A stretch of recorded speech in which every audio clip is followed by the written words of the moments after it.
mie nyonya with kerabu timun nanas.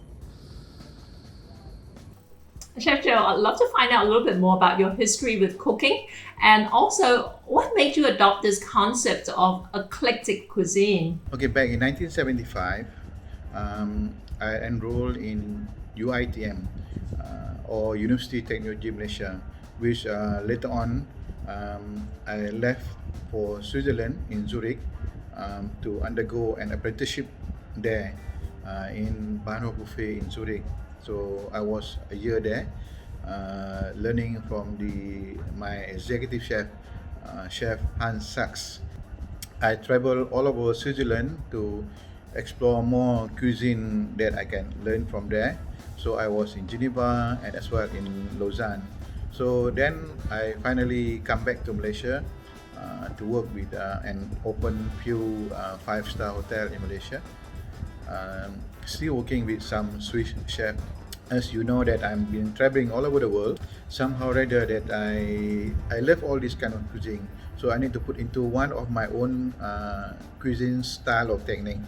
So that's how my love and that make me fall in love with eclectic cuisine. Hello everyone, I'm Debbie here, and I'm gonna do mie nyonya Melaka, which is an eclectic dish in regards to Chef Joe's eclectic cuisine.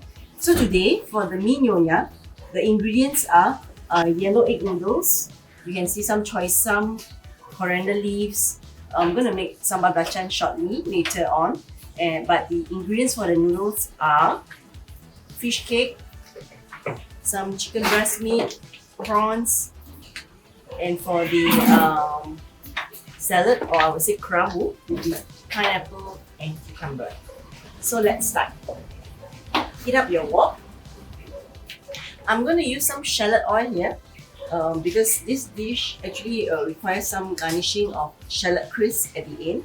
So you can make your shallot crisp first and then keep the oil to be used for stir frying the noodles. Alright, so heat up your wok, add your shallot oil. This is a noodle stir fry, so we will have some garlic. Stir fry your garlic until it's fragrant. You see the nyonyas or the peranakan love to use tauchiu, I would say fermented yellow bean paste in their recipes.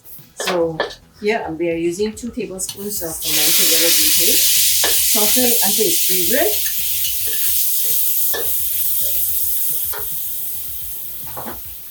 Make sure you do not get them burnt, yeah?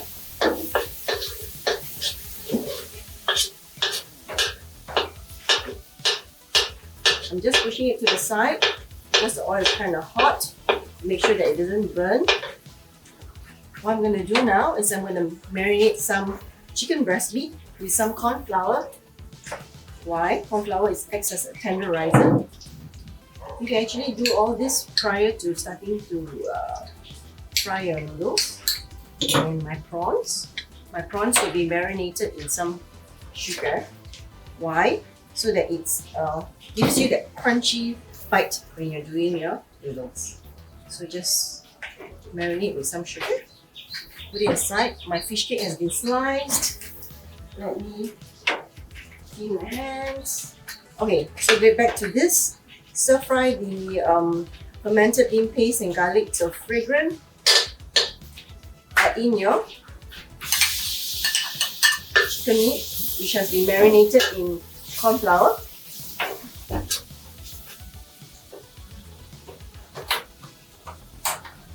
This is not burnt, yeah, although you see that it's actually caramelized. Okay?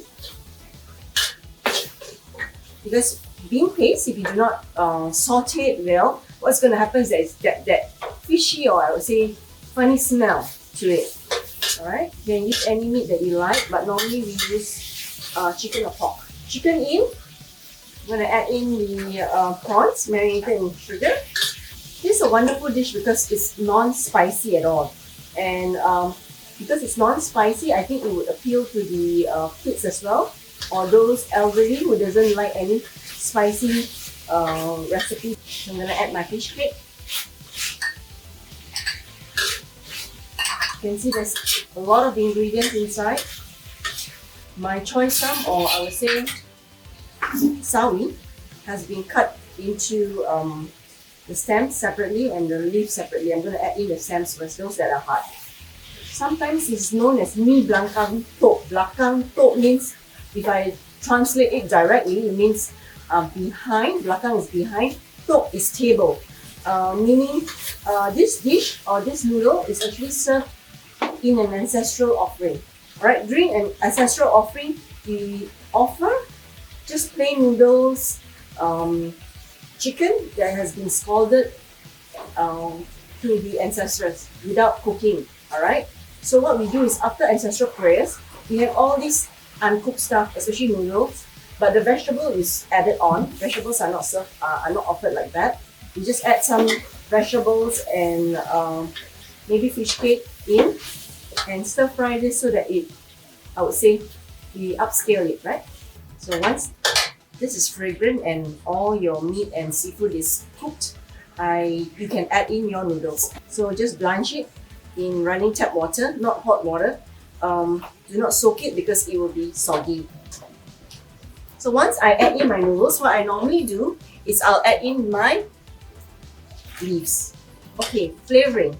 Flavoring of this noodle, stir-fried noodle, is we have dark soya sauce, light soya sauce, pepper, and some water. That's all. Water you can use stock if you like. If you have chicken broth at home, that'll be fantastic. But if you do not, just plain water will be sufficient. So today, I'm just using plain water. It's very fragrant. I'm gonna add in some dark soy sauce.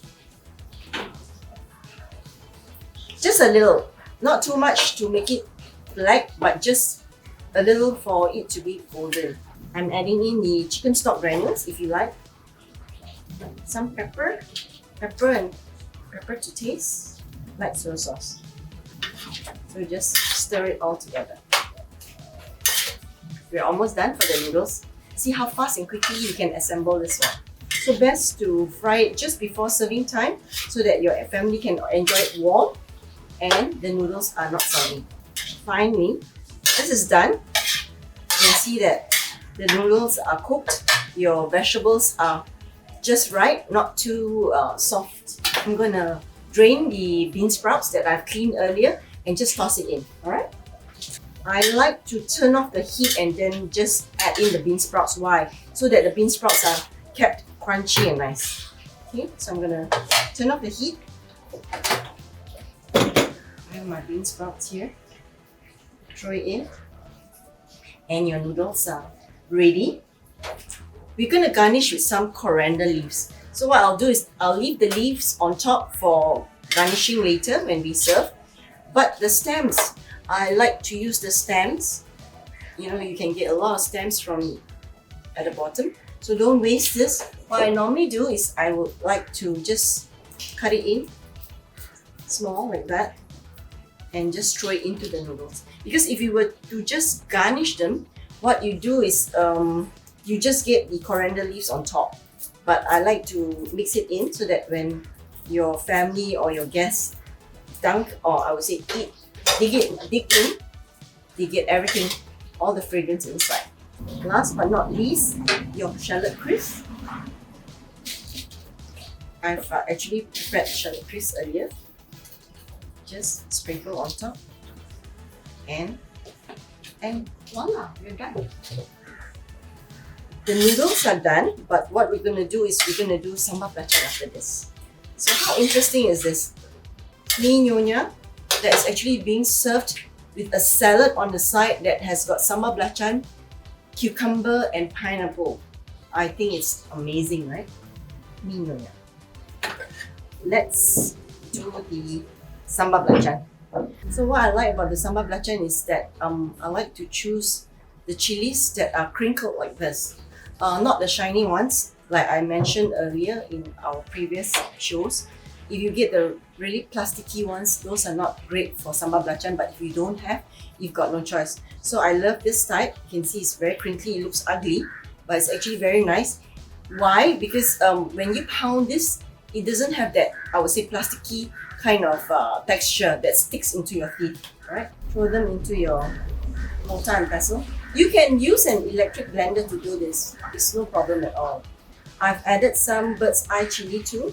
For the blachan or shrimp paste, it's best that you toast it, I would say, over a charcoal fire. But if you do not have a charcoal fire, no fret at all. I'm just going to use the normal stove.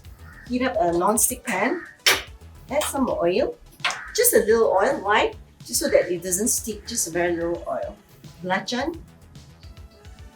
What I do is, a piece of blachan, I've actually flattened it to make it into a disc like that, so that it's fried easily rather than a thick disc. Tips to a good sambal blachan is that the blachan itself has to be hot while you're pounding it into the blachan. It gives you that fragrance or aroma. Okay, another tip to making a good sambal blachan is that maybe you have, I would say, you don't have time.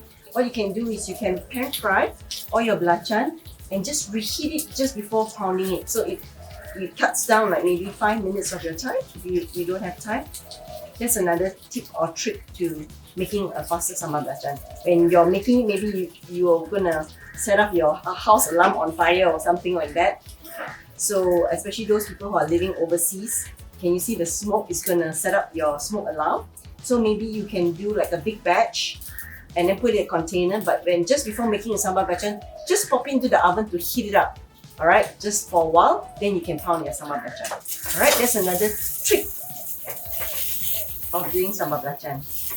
Okay, so you can see that it's really smoky and fragrant here.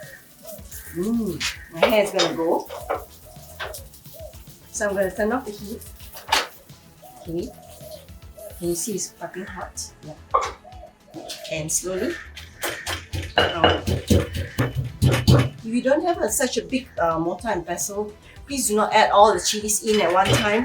You should add 1 chili or 2 chilies at a go.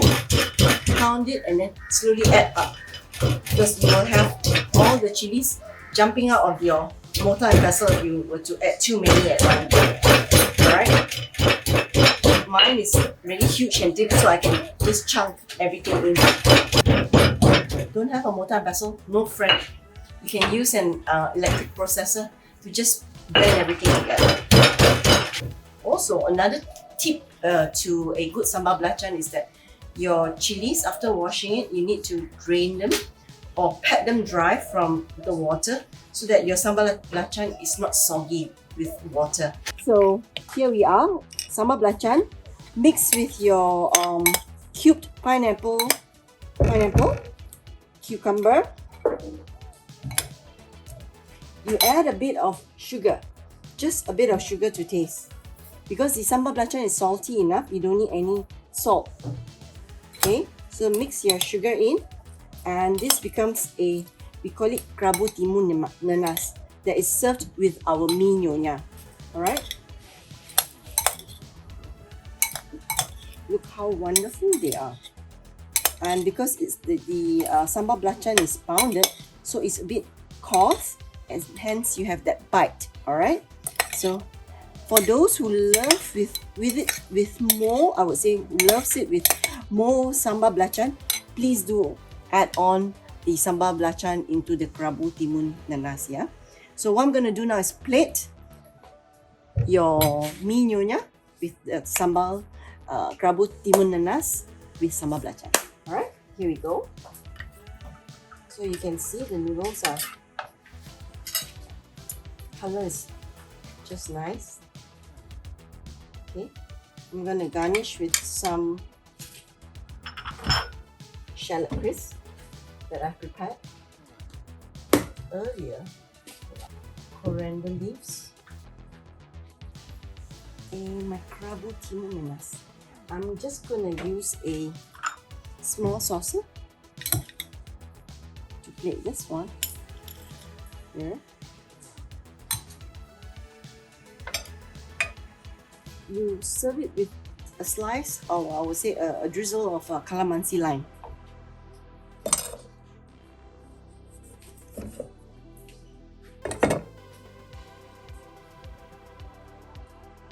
So just before serving, what you do is just sprinkle this over. And there you have it. Mi Nyonya with kerabu timun nanas.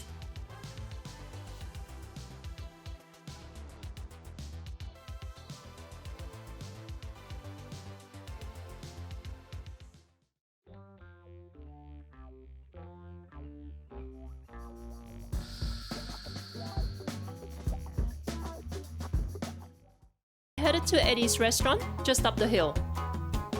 But I'm very hungry as well. So this is the famous ikan patin, Yes, right? yes, yes. Okay. Can you tell me how you're gonna cook this? OK，呢個子薑，係呢個葱，呢個豉油，呢個米酒。 Okay. 咁你點嚟蒸咧？先放呢個啦。 Okay. So what he's going to do is that we've got just some pretty basic ingredients. We've got some pureed ginger over here, the shallots. This is soy sauce, and this is just rice wine. That's definitely rice wine. So Eddie's just smeared some of this over, and 你攞嚟蒸先係咪啫？ Yeah. So he's just going to steam this, and then we're going to add this at the end, right? Okay, let's go. OK， So here's the steamer. How long do you steam this for? 8 minutes。 8 minutes. Not long at all, which is great because I'm hungry. Okay, and just cover this. So 8 minutes is just enough time for us to go and grab a drink. So we'll come back. In front of the restaurant, there are pools being used as fish tanks to keep the patin as fresh as possible prior to cooking. I won't lie to you, they're not exactly a pretty critter. Okay, let's go, Eddie. Let's see what this looks like. Right? Oh, this is making me so hungry. What are you doing there? You're just mixing the wine with the soy sauce. Okay. Fantastic. It's ready to eat now? Yes, Okay, yes. great. You're going to put some shallots on. I'm going to try this very quickly because I'm really, really hungry here. This place, oh my goodness, this is fantastic. Now, I'm told by the locals here that the Malays actually do this a little bit different. They use tempoyak, which is what's fermented durian apparently, but the Chinese like to keep it quite simple. I'm talking with my mouth full here. But they just steam it with some ginger and shallots, but you have to try it. It sounds very easy and it tastes absolutely fantastic. Eddie, I'm gonna eat some more of this. OK。 Oh my goodness.